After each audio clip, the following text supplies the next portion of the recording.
Hello, everyone, and welcome again to our second annual Wild Horse and Burro Virtual Summit. We are honored today um, to have Kerry Ferguson from the Cloud Foundation doing a presentation for us. For those of you who may not know, Kerry is the executive director of the Cloud Foundation.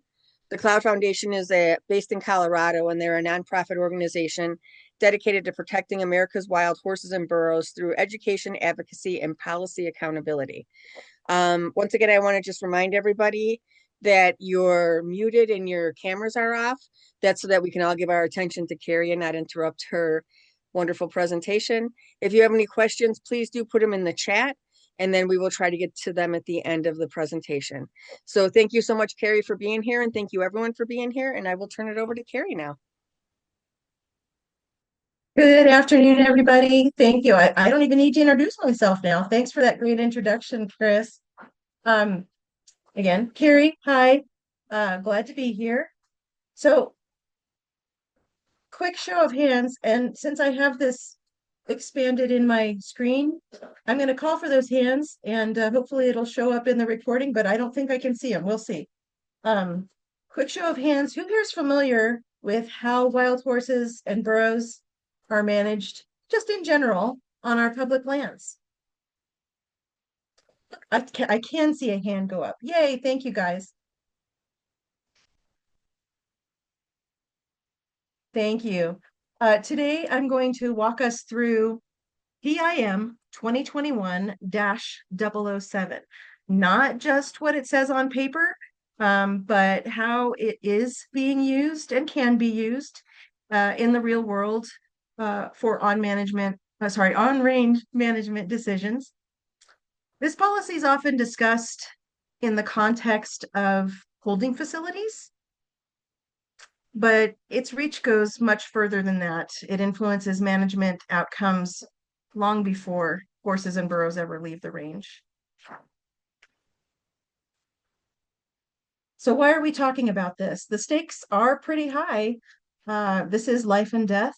Wild horses and burros are protected under federal law, and they are part of our shared public lands legacy. In 2021, BLM issued PIM 2021-007, which is a euthanasia policy with serious consequences. So our question that we'll dive into today is this policy currently protecting animal welfare and promoting public trust?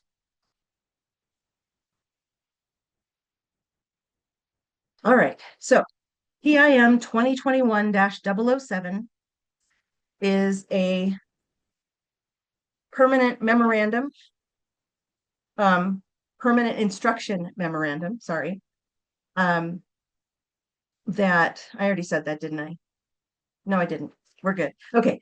It's a directive to BLM field offices, and it's also an internal BLM policy memo that applies to animals on the range, off the range, as far as roundups, and in our holding facilities, whether temporary or long-term. It gives BLM staff and contractors the authority to euthanize based on a list of physical and behavioral conditions. Overall, it establishes their authority to put horses down based on a list of those physical and behavioral conditions, but what may or may not be considered, overall, sorry, I'm so nervous today. It gives them the authority to euthanize based on this list of physical and behavioral criteria, and it establishes how euthanasia can be considered as a management tool on the range, which sounds efficient and important, right? But of course, there's a little bit of a catch. So 007 was issued in May of 2021 during COVID. It largely slipped under the radar for most of us. AWHC, kudos to them because they did catch it and they did send out an alert. I think because of the craziness that was going on in the world at the time, we missed it, as did many other people, which is another reason we're talking about it today. Of course, we did see it quite clearly when it was referenced in the euthanization of Cloud's grandson Echo last year. This policy's effects are often seen when applied to animals that have been removed from the range, for instance, in those temporary and long-term holding facilities and during roundups. How many of you, like me, have watched those daily reports as they come in during a roundup to see how many horses and burros have been brought in, or how many have shipped out, and of course, how many have died? Anybody? Or is it just me? Yeah, Barbara. So 007, as I mentioned, is actually put into practice much earlier than those roundup situation. It applies not just during those operations, but also on the range. It significantly expands discretion as to what may constitute putting an animal down. So for today, I'm going to be focusing mostly for the on-range criteria. This policy lists over 20 criteria for decisions regarding euthanasia, including chronic weight loss, emaciation, severe arthritis or lameness. How many horses do we know that go through life without coming up lame at some point? Blindness, trauma, severe trauma, congenital defects like crooked limbs or a sway back, that club foot that we see often in the description for reasons for euthanasia in the holding pens. Neurological issues or a poor prognosis for recovery, old age. So key point here is that some conditions are objective. You can see them and say, this horse is suffering. Others are more subjective and can absolutely vary by evaluator. This policy allows for no public review. So in other words, that BLM or other agencies do not have to report to the public that they have euthanized a horse or why. There's no third-party verification, and sometimes there really isn't any on-the-ground data to support the decision. And of course, once euthanasia is treated as an acceptable endpoint, it can change the risk calculus for every decision that's upstream of that ultimate decision. For instance, the criteria that I just mentioned, those all hold much more weight.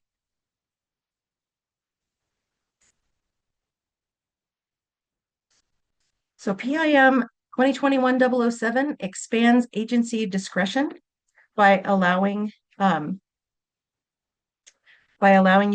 euthanasia to be considered as a management option rather than a last resort that's tied strictly to humane necessity. Decisions are made by on-site BLM staff or contractors. And again, I'm focusing more on off-range at the point. On-range at this point. Off-range is different. There's typically a veterinarian on board and all that good stuff. But off-range, on-range in the wild, let's say, there's no requirement for a licensed veterinarian to be present or to confirm a decision. There's no mandatory second opinion. Of course, there's not going to be a necropsy, and there's no public accountability after euthanasia. No public reporting required, no case-by-case justification released to the public, no need for independent review, no need for disclosure during NEPA or planning processes, and all final decisions can be made in those remote locations with no witnesses to review what happened. So what this means practically is there are fewer guardrails in these judgments and decisions.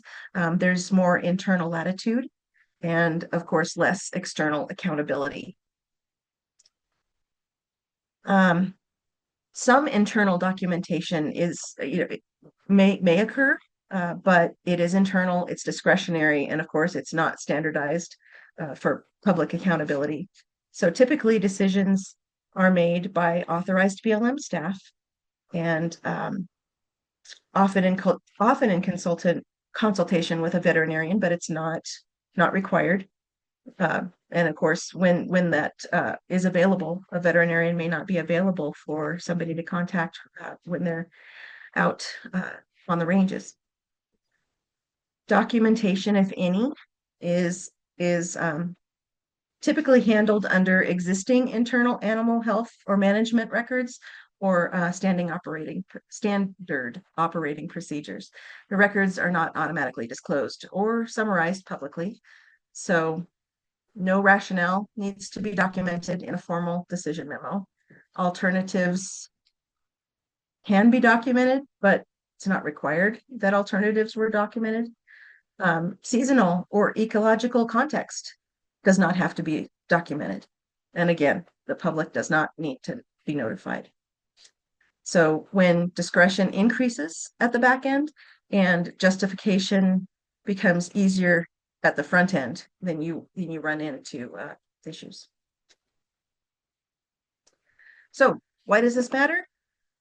Wild horses and burros, of course, belong to all of us, all Americans. They live on our public lands, and decisions about their lives should be held to a high ethical and scientific standard.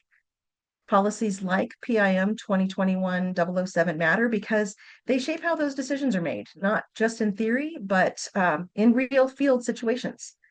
And when a policy expands discretion without clear documentation or oversight, it raises serious questions about accountability, transparency, and public trust. The public expects humane science-based care. And of course, without oversight, there's a risk of misdiagnosis or unnecessary or even premature euthanasia. I'm going to continue to mess that word up as we go.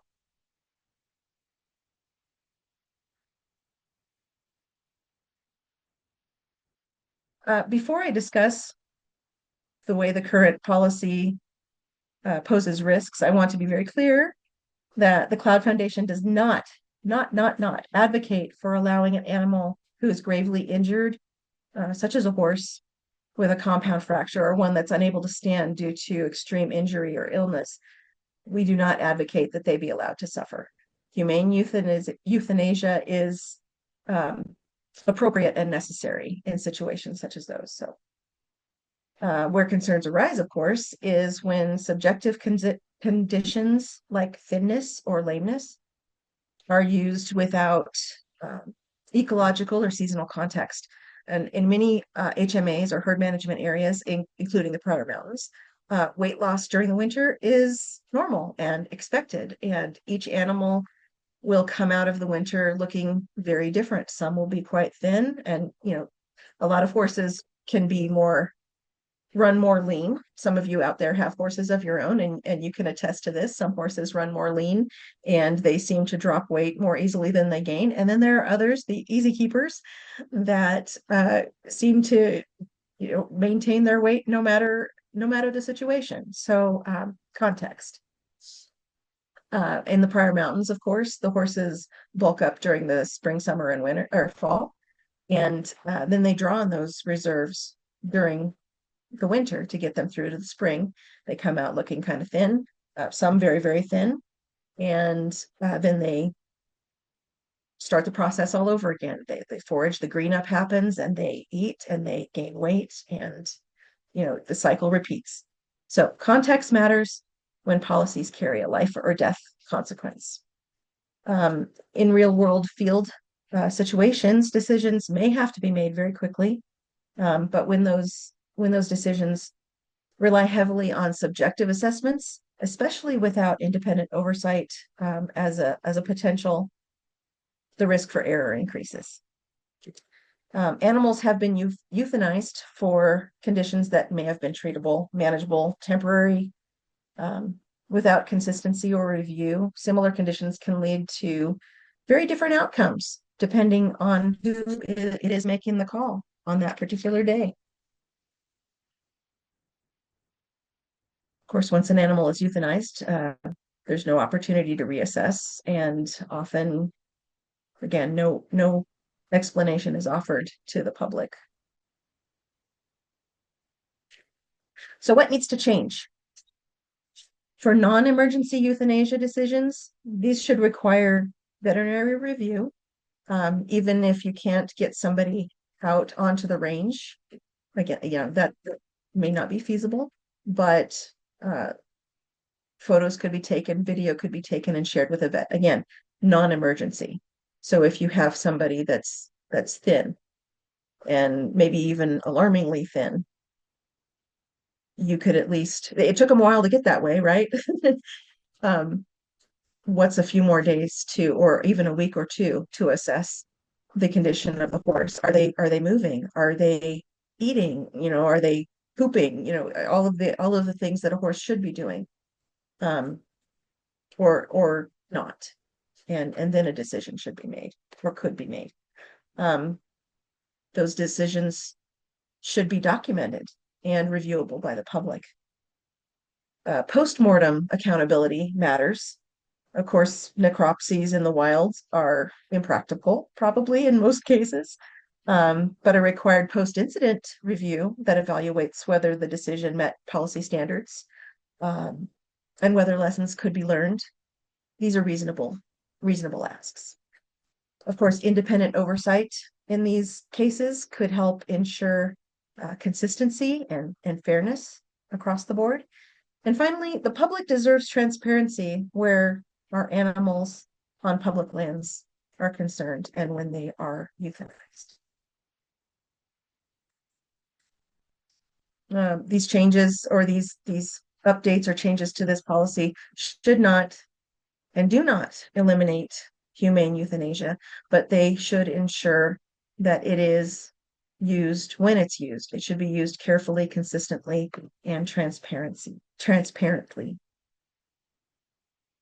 And of course, you've heard this before and you'll hear it again probably throughout the summit. What can you do? Be a voice for the horse. Um, talk to your legislators. Ask them to review and reform things like PIM 2021-007. Share the information with your community and your friends and family. Support organizations working for ethical, science-based management, and encourage good management practices by speaking out and complimenting and saying thank you to those leaders and even BLM field offices when they do something that you feel is appropriately handled. Let them know that they did a good job, because I think as advocates we leave that off the table far too often, and that will absolutely increase our relationships with our BLM peers. Okay, in closing, humane future is possible. This is an important policy, and policies like this deserve careful scrutiny and sometimes thoughtful revision. Wild horses and burros deserve compassion, transparency, and accountability.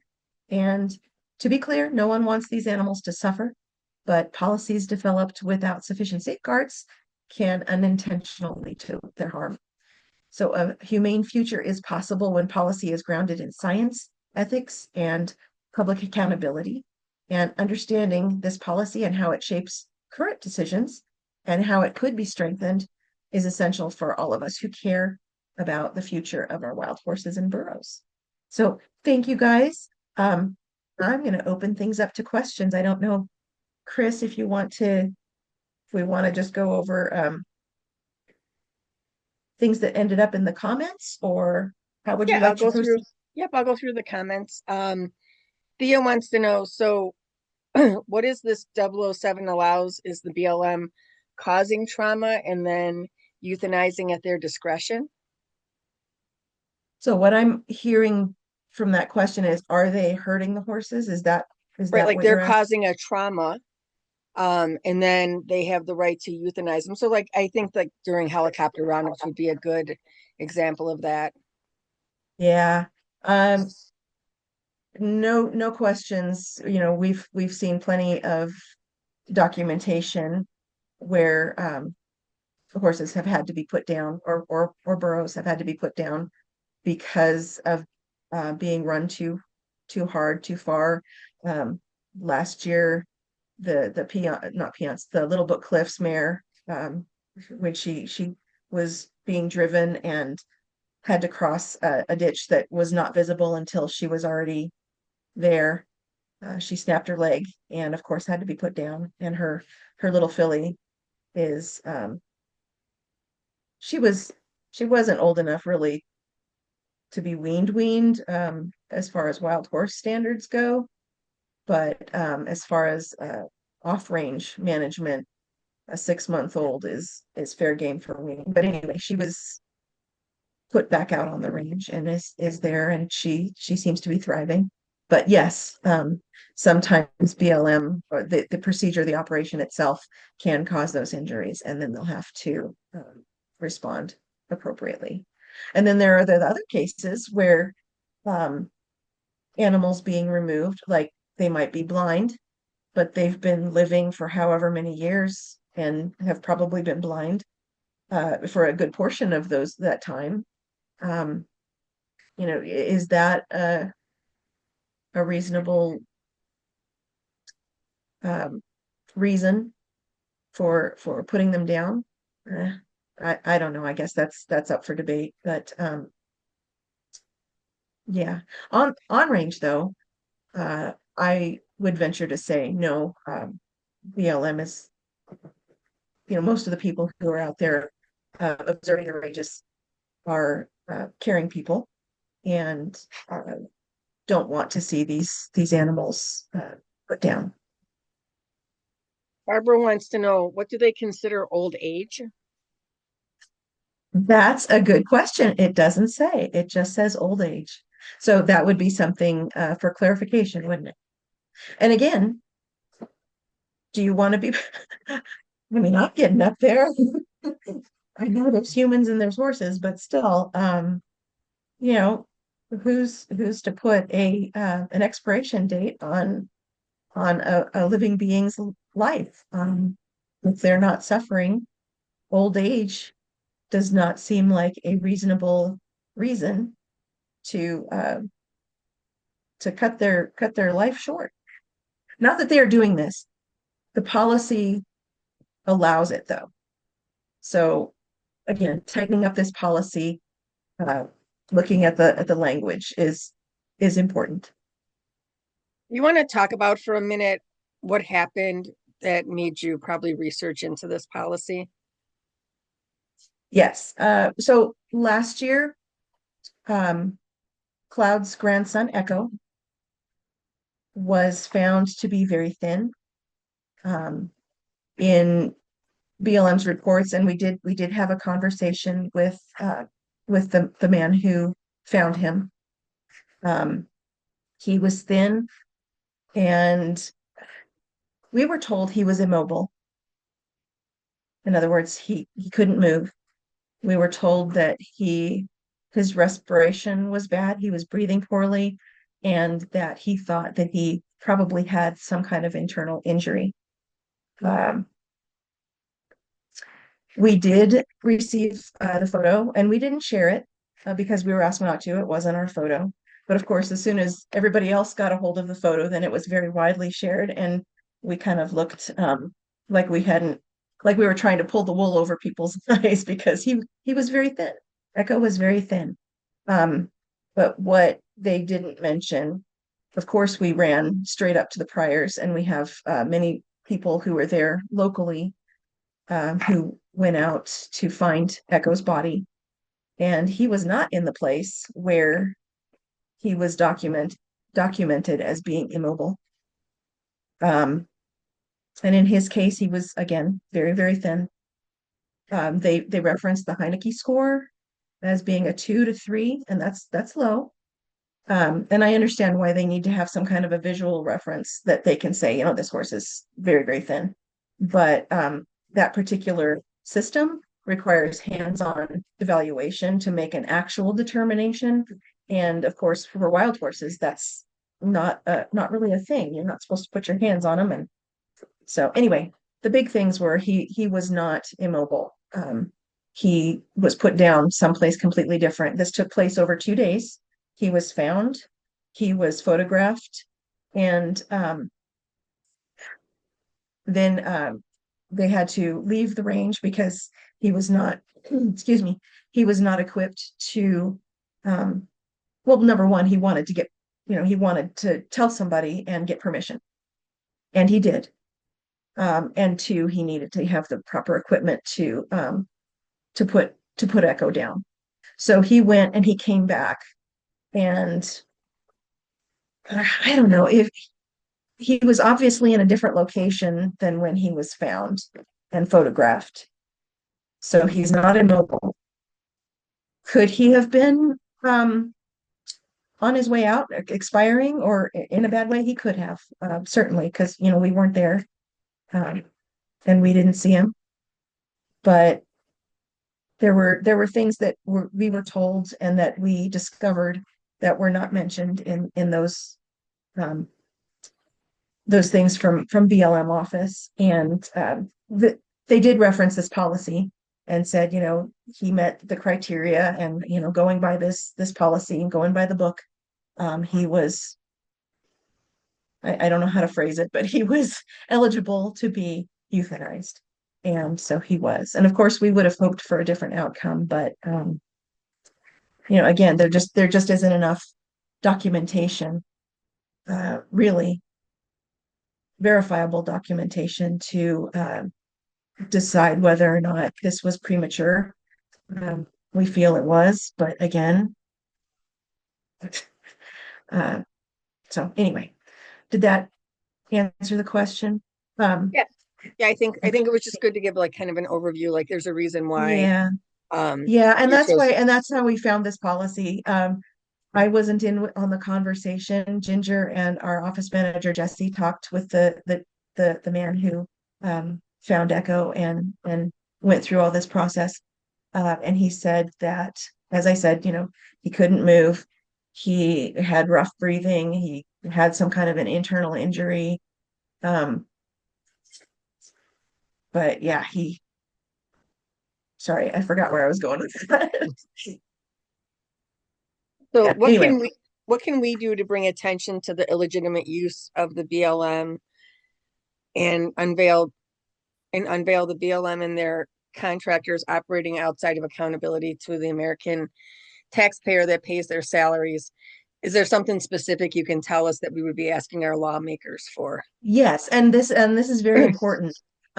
These people who are staffing our BLM field offices, they are following this policy. So reaching out and criticizing them is fruitless, really. We need to go to our government and to our government leaders, and go up to the highest levels on this to create a change. And we tried doing that after Echo, and things were so hot at the time that we were pretty well shut down. So now that time has passed, this is something that I feel it's a good time to start reaching out, saying, okay, things have calmed down. This happened. We didn't want it to happen, but let's see if we can, how can we go about getting this policy tightened up? And so we'll be reaching out again to our lawmakers and seeing if we can't get a sponsor to get this revisited and revised. And we'll keep you updated. But it doesn't hurt to reach out to yours and say, hey, take a look at this policy. This is what it allows it to do. I do have some resources that I will send to you, Chris, Okay. and you guys can use. I have a one pager, and then we have a little info card that you can either copy, or if you want me to send you some of those, they're kind of a cardboard nice type thing. If you would like me to send you some, I'd be happy to do so. So definitely reach out and let me know. And I can add that to the website, like underneath your name, the resources and stuff too. So thank you. Perfect. That sounds great. Thank you. Craig says it seems plain that their use of 007 has a sinister connotation and that it indicates an all too ready willingness to go ahead with killing the wild horse and burros by officials who may not really be in agreement with the true spirit intended of the Wild Free Roaming Horse and Burro Act. What do you think, Kerry? Craig? that was one of the first things we noted as well. Although when I was looking at something the other day, reviewing something, I did notice that there was a 002. I didn't have time to go ahead and research to see if there was a 1, 2, 3, 4 leading all the way up to 7. I haven't seen any of those other numbers. I have seen a 002. So I kind of want to research that and see if they saved 007 for was for those of you who aren't James Bond fans.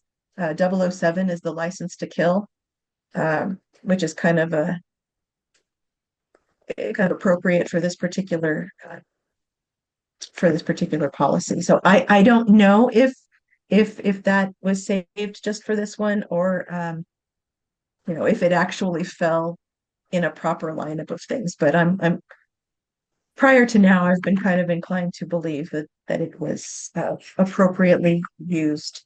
Thanks, Craig. Ginger says the BLM misuses the term euthanasia, which is meant to mean the humane death of a horse that is suffering with no hope of recovery. In probably the vast number of cases, this is not the case, as we saw with Echo. If a famous horse like Echo can be a victim, how many unknown or unwatched by advocate horses are killed?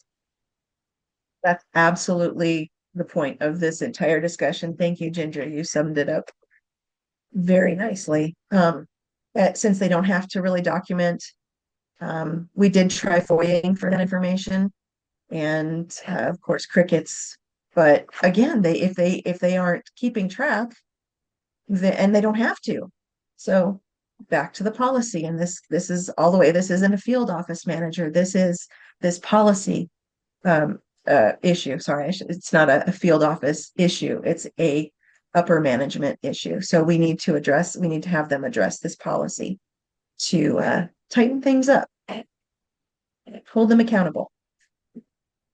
Greg says he's received reports that the BLM contractors, in conjunction with the BLM overseers of roundups, take some horses out to hidden areas and rocks and trees after a group is rounded up, and the observers hear shots indicating they're killing certain horses that have just been rounded up. Have you heard similar reports? He wants to know. I have heard similar reports. Yes, I have. I can't verify it, of course, personally, but I have heard that from people who are at all the roundups. They've seen it, they've documented it, and reported it, and so yes, I have. Eileen says, when I talk with or write to my policymakers, do I ask that this policy be erased, or do I ask for it to be revised? And if revised, is there a template for the revision? Yes, I would say revised. It's important that they have a policy that they can look for, that one, holds them accountable, addresses specific situations, and again, that promotes public transparency for these actions. And the template, you can use the one pager that I'll send to you, Chris, and then you can absolutely do your own research. The policy itself is not terribly long. Oftentimes things we send you guys are 30, 40, 50, 80 pages with attachments. This is not that. This is easily readable, and you can easily go through and say, hey, we need to make adjustments here. I think that on the other side, because there's a lot of people like very, upset about this, and that's understandable. But I think that you would agree there's a need for a policy like this, correct? Like we Absolutely. wouldn't want a horse to be injured in the wild and them not be able to euthanize them. We're just asking for something with more oversight and more structure. Right, exactly. Yeah, okay. Absolutely. And we have the Pryor Mountain Wild Mustang Center there in Lovell. If you guys ever go, be sure to stop by and see Nancy and Diane and everybody. They have found horses in need of help, or a humane end. A few years ago, Pax, a beautiful, kind Gruyere stallion, had slipped. It was winter, and he had slipped and gone underneath a water catchment and severely broken his legs. He couldn't get up, he couldn't get out, and he was found. And the wild horse and burro person at the time uh, was called, and he came out and helped Pax. Um, we have found, the Cloud Foundation has gone out and found horses that have been very ill, and Ginger's made that call, a similar call, and said, "Hey, this horse is suffering and needs help." So we are not absolutely not against um, helping these horses when they are suffering, but we need to have this lockdown and have some um, less subjective language that they can refer to in these other cases where it's not quite so clear. All right, thank you. Barbara wants to know who put this policy in place. Is it the BLM or Congress? This is a BLM policy. Ginger, maybe you can back me up here, but I believe this is a BLM policy. I don't believe it needed to be voted on by Congress. That's I probably could be something, wrong. I would think something that goes through either the BLM or the Department of Interior or something like that, I would think. That's my impression. I'll double check that for you guys. Um,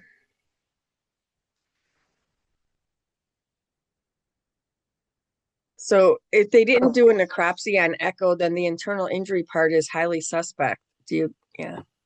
Yeah, it is. I, we had I talked about this a little bit when we went to a conference in Salt Lake City last year. And no, wait, it was here in Colorado. Sorry, we went a lot of places right in the same time. But anyway, it was here in Colorado. We went to the Wild Horse Refuge, and then we also had a conference there. Anyway, I showed that picture that I was talking about of Echo, and I can fast forward to it here. We can't hear that Echo had any rough breathing. And of course, you can't see an internal injury. But the photo, you know how when you take a picture with your cell phone, it does that movement, does a moving picture. We have that. And I can forward to it here. Does anybody want to see it really quick? I mean, it's like a second worth of video, but here, I'll just go down to it really quick. Um, to me, and I'll let y'all make your own decision. To me, this is the photo that was shared on social media. But when you play it, you can see that he is actively engaged. I can see, and I could be just reading it in because I really, we really wanted a different outcome for him, but he's swishing his tail is gently. Uh, anyway, and so we can't hear his breathing. Um, again, very, very thin. But if I back up my slides, we have other horses who were injured or very thin coming out of winter. This was April. Echo had lost his band. He so I mean, who knows what he very well could have been injured. I'm not saying he wasn't. He doesn't he was able to move, and but he is very thin. Um, but other horses, sorry, that was the graphic warning that I didn't go the right way. Does anybody know who this is? Looking so very thin and not good in April. Here he is in May. Less ribby, still ribby, but getting better. Still some backbone showing. June, still ribby, but backbone's filling in, starting to get more beef.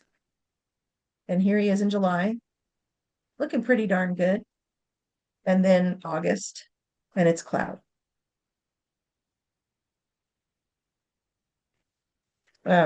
Sorry, close your eyes, but Jasper slash Jupiter, he got this really, really bad cut But then a few months later, here he is zipping around and sparring with another horse. And after that, he was now we our friend Phyllis calls it Jasper's zipper. He's just got a very faint scar on his hip. You can kind of see it here that he's just got a very faint scar now. So Cloud's mother, Phoenix, we have some those pictures of Cloud. Phoenix was even more thin. So I don't know if it's the Palominos that tend to be more thin, but in the priors anyway, lots of weight loss and weight gain for these horses. Barbara wants to know, and some people have answered, can we use drones to observe and document roundups and killings?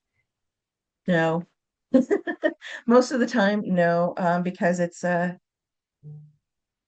interferes with the flights of the helicopters and things like that in the priors. And we didn't see this until like 2 years ago. We were in a bathroom that's actually off and outside of the prior wild horse range, but on the bathroom there's a little printed paper that says drone use is prohibited.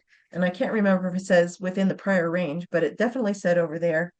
Um, so on some of the ranges, you'd probably have to look at each range, see what kind of rules they have in place um, in various locations. And I know they're I'm not sure prohibited that on that's, Park Service lands. I'm wondering if that's just like a public lands.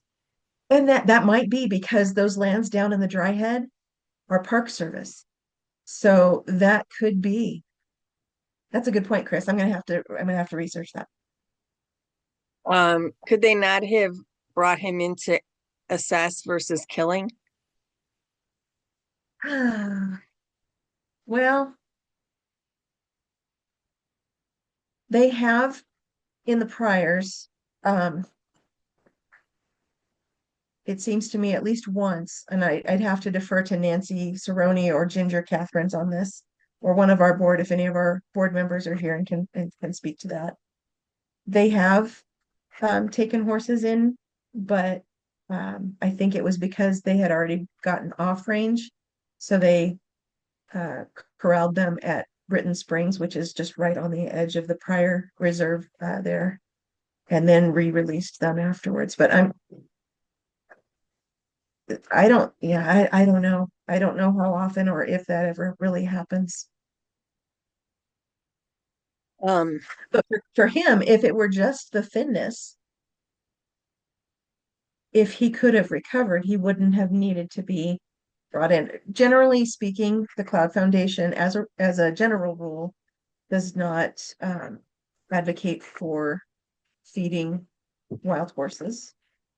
Um, there could be exceptions, but just as a general rule, we don't advocate for that. Ginger's been heard to say many a time that it's a privilege for these horses to live wild and be wild, and that can include choosing their time to die.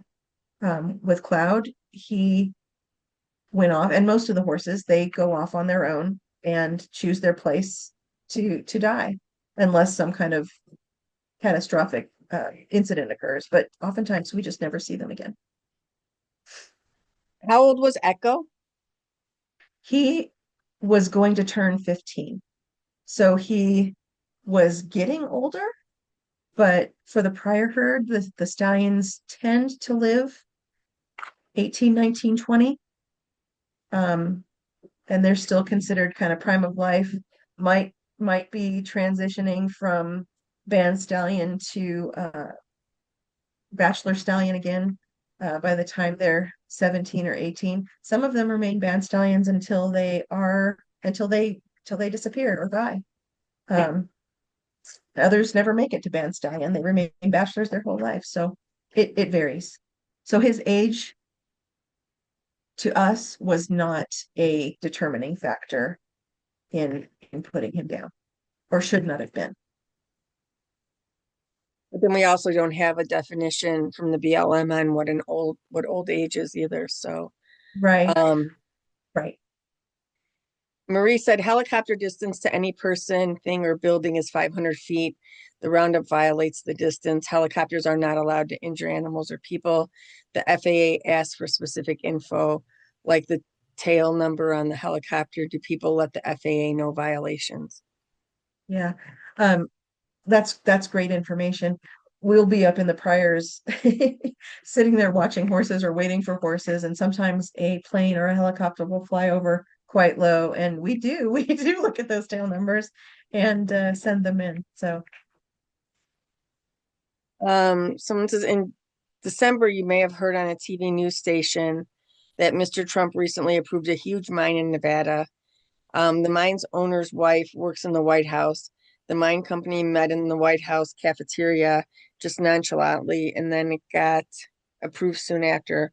The mine has huge amounts of water.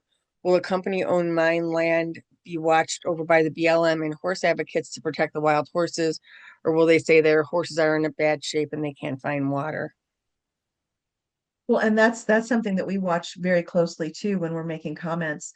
Um, how close are these mining operations to a wild horse or burro range?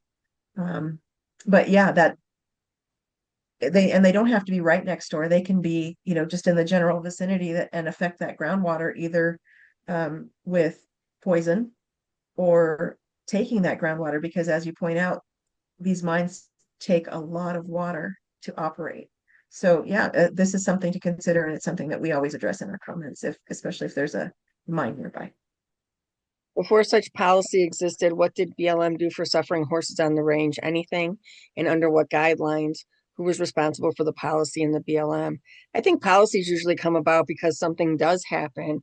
So there has to Often, be a yeah, way to either, um, you know, address a certain situation or protect the agency for what they need to do. absolutely. Yes, what you just said. I don't know that there was anything at the national level before that. Um, there may have been kind of some policies in place at the local levels, but I don't believe there was one at a national level before that. I would have to double check.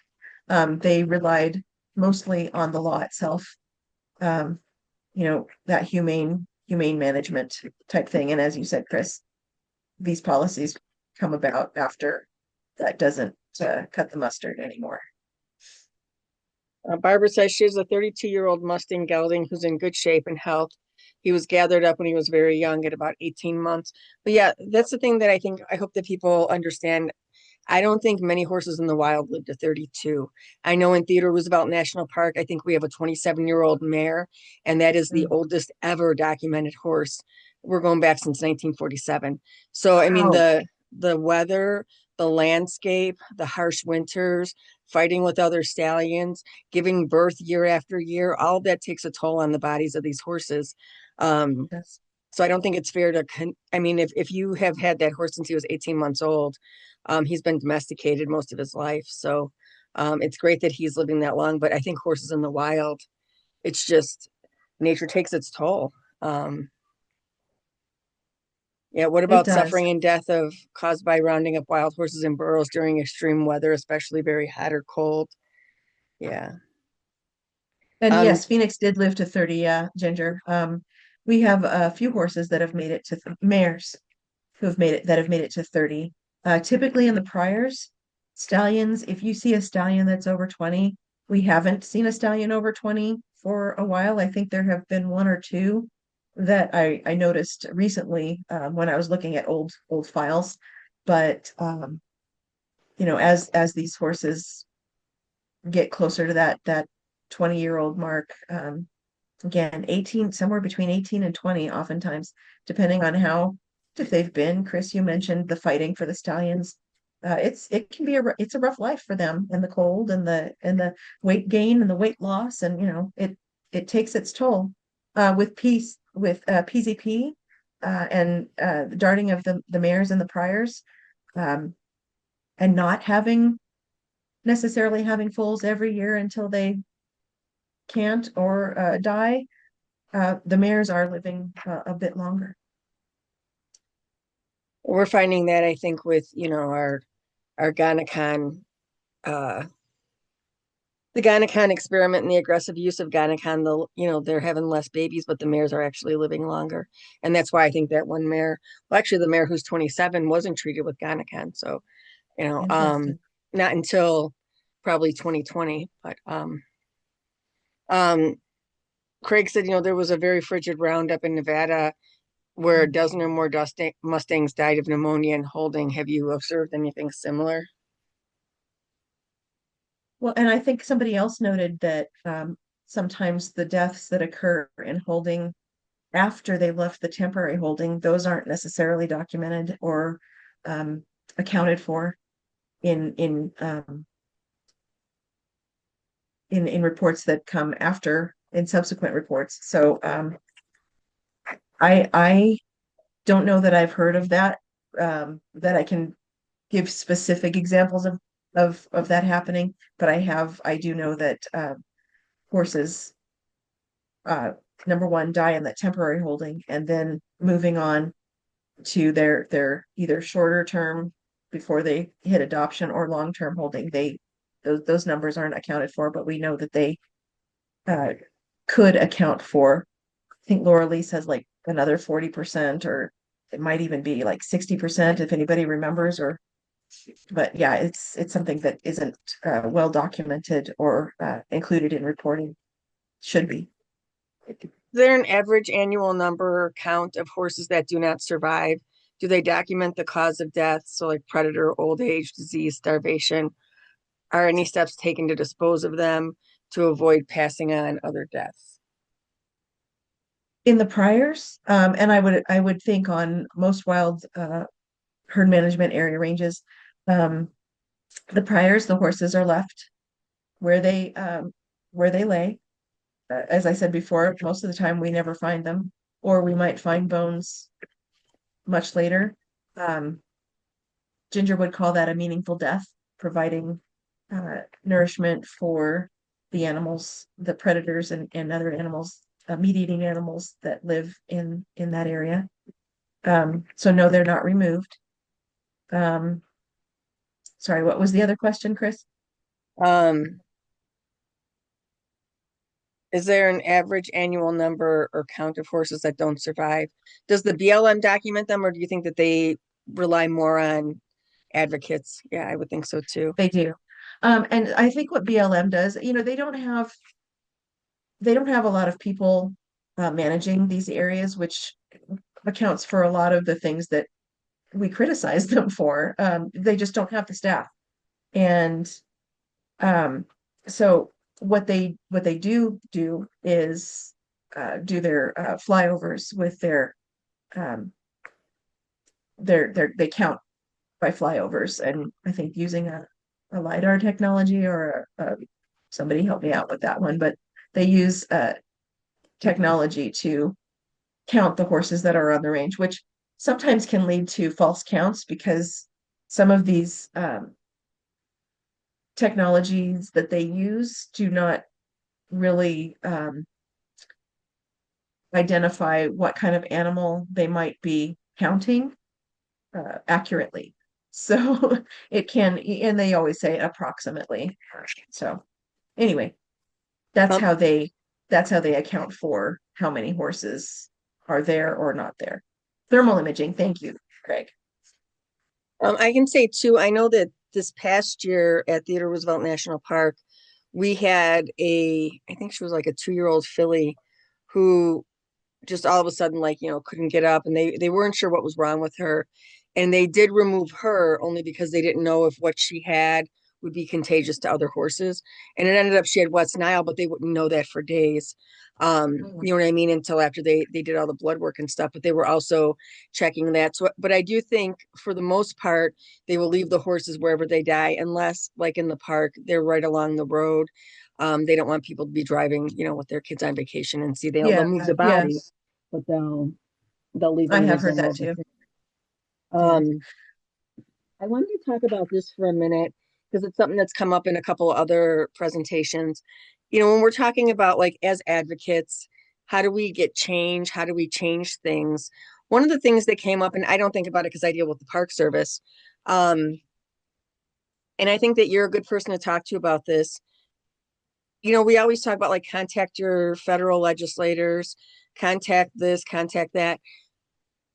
Do you think it's worthwhile to try to establish a relationship with people at the local BLM offices for the herds that we're advocating for?